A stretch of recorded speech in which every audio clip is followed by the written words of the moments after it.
ஆன்மீக துளிகள். ராமர் பெற்ற கீதாபதேசம். கீதாபதேசம் செய்தது கிருஷ்ணன், அதை கேட்டது அர்ஜுனன்.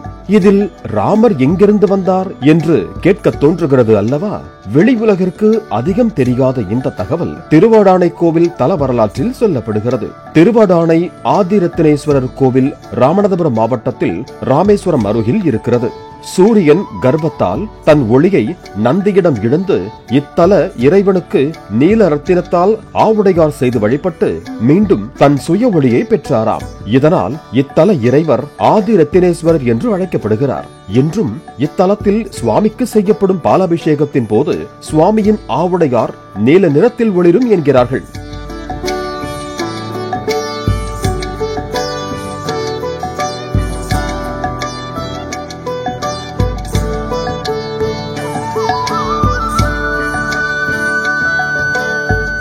சூரியன் வணங்கியதால் ஆதிரத்தினேஸ்வரம் என்றும் இத்தலத்திற்கு பெயர் வந்தது.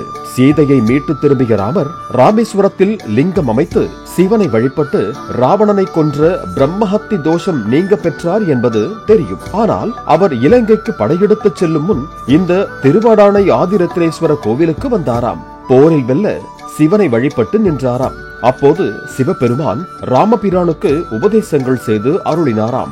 ராமாவதாரத்தில் அவர் சிவரிடம் பெற்ற இந்த உபதேசங்களைத்தான் அடுத்த கிருஷ்ணாவதாரத்தில் குருஷேத்திர போரின் போது அர்ஜுனனுக்கு கீதாபதேசமாக வழங்கினார் என்று கூறப்படுகிறது. இதனால் ராமருக்கு சிவபெருமான் திருவாடானை தலத்தில் வழங்கிய உபதேசமே கீதாபதேசத்தின் அடிப்படை சாராம்சம் என்றாகிறது. இப்படித்தான் கீதாபதேசத்தை சிவன் உபதேசமாக ராமர் கேட்டிருக்கிறார். அவ்வளவு பெருமைக்குரியது இந்த திருவாடானை ஆதிரத்தினேஸ்வரர் திருக்கோயில். ஆன்மீக துளிகள். ராமர் பெற்ற கீதாபதேசம்.